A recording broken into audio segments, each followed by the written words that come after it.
wasn't even that big of a deal. But she was very much on edge. She was very unhappy, I guess, what was going on in her personal life. And I don't know the details of that, but she had her whole team of people, and virtually every night at the end of the day, they were in tears because she treated them so badly. But, you know, that was then a long time ago, and I guess she got things in order afterwards. But do you believe that vibe comes through the screen? The personal lives of the. Sometimes it can be helpful. Mm. For instance, I give an example of that. I heard now. I have no way of knowing this, just from what I've heard. The movie Officer and a Gentleman. I had heard that Deborah Winger and Richard Gere couldn't stand the sight of each other, but their chemistry was great. And that's one of the mysterious things of movie making, is that you never know when I shouldn't say you never know, but you rarely know when there's chemistry or when there's not. Mm. And it's funny, sometimes it translates and sometimes it doesn't. When you could feel that there's chemistry between people on the set, and then it just doesn't come across on film, and vice versa. Mm. But I will say, when we were doing Wise Guy, I knew that was special. Yeah, that was special. And there was no surprises on that one. Are they available on DVD? Oh, yeah. Yeah, I urge everyone to go out and get those. That was quite ahead of its time. That series. I was sorry to see it go. It didn't go because of ratings. Why did that? There was a big thing in the press about that too. That I had just quit and abandoned the show. That's not true. What happened was after 67 episodes, the writing staff got burned out, and I was very tight with the writing staff. Mm. And they left, particularly the head writer, who's still a friend of mine. His name's David Burke, and he was the head writer, and he had to go. He was just fried. So, as the old saying goes, I know which side the bread is buttered on. So they left, I left. Right. Because I didn't want a chance, after all that good work that we did, I didn't want a chance at a new, raw writing team coming in. I just didn't feel that we could match the quality that we had. A lot of huge stars went through that portal of the Wise Guy series. Yeah, I wanted a couple more that I didn't get. I wanted Paul Newman to play the president of the United States, and just the schedules just didn't match up. That would have been great. Yeah. But yeah, we had some great people with Glenn Fry and Debbie Harry, Mick Fleetwood. We did it. Although I shouldn't mention those people because those episodes are not for sale. Really?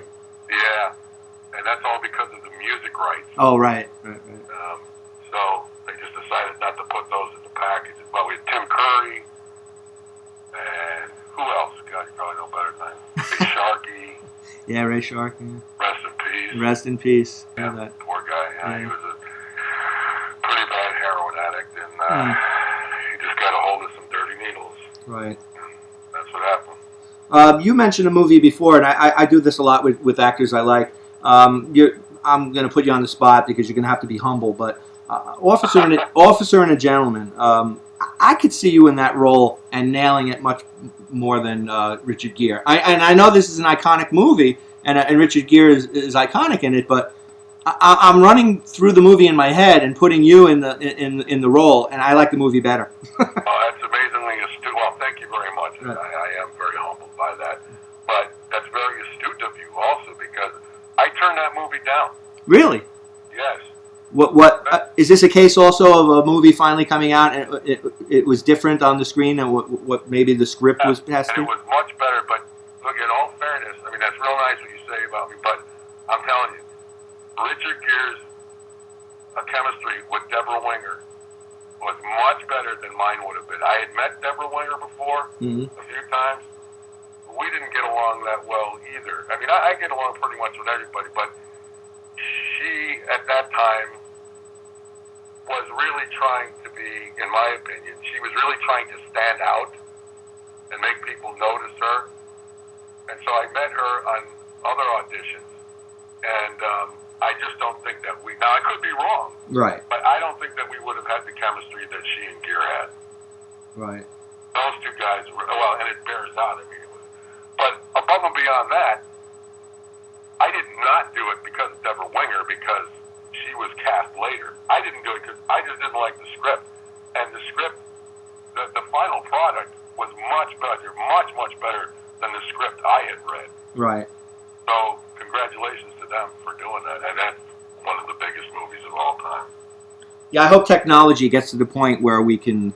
Oh, like plug in other Yes, actors? exactly, right. And That would be something. and I think the Ken Wahl plug-in will be better than the. You'll see. Well, thank you. It'll be borne out. Agreed. And I'm not saying that to be just to be humble. I really believe that. I don't think so. No, that's your wheelhouse. That part, though, that is it. It's got everything that you bring to the screen is there. I don't. It's not that I don't think I could have done it. I know I could have done it, but I'm saying that knowing everything that we know, Right. It's been done and came out, and we're all familiar with it. Right. I still believe that it's better the way it is. Right.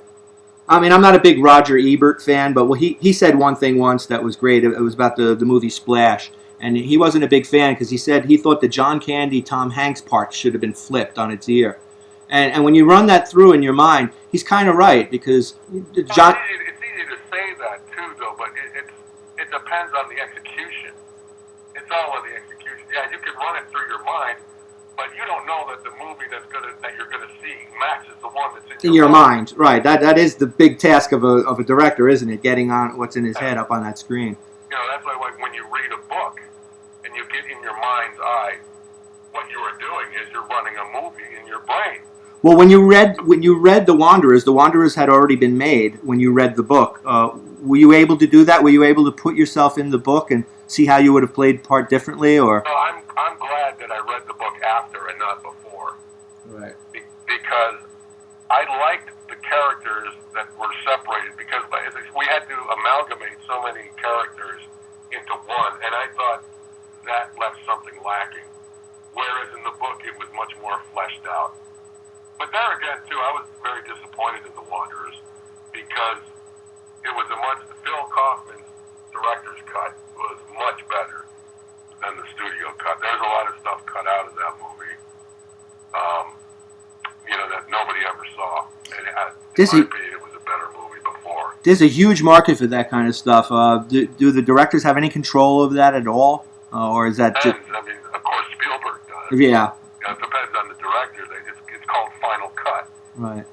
They get their say-so on how and lesser directors don't. They have to fight with the studios about how it's edited. But of course, the big famous directors, they get to do whatever they want. Yeah. All right. Now, one last thing. Wrapping this up, we never got around to this. How do we win? How do we win again? We identified the problems. Yeah, this is the most important thing. To be quite honest, I'm very much a realist, and I think that for the time being, at least, we can't, because I've heard a lot of Republicans talk about, we got to let more people into the tent and all that. That's one of the phrases they use constantly. And I disagree with that, because I don't think that now I'm an independent. I'm not a Republican. I'm an independent with conservative values. And I couldn't care less about political parties of any stripe at all. To me, being an American and being an independent is more American than belonging to some party. But I understand why they're there and all that, but I don't care about the political parties. But when the Republicans say they got to let more people into the tent, I disagree with that, because I don't think that they've ever excluded anybody from the tent. It's not that their message has not gone out there. It's just that these people have rejected that message. You got to be realistic about it. The ones that can, we've talked a lot about the younger demographic. Personally, from everything that I've experienced and everything that I've seen, they couldn't care less about policy, about positions on anything. To them, it's about pop culture, it's about personality. That's a dangerous thing. I'm telling you, if I was in the Democratic camp, I would say, you know what, in 20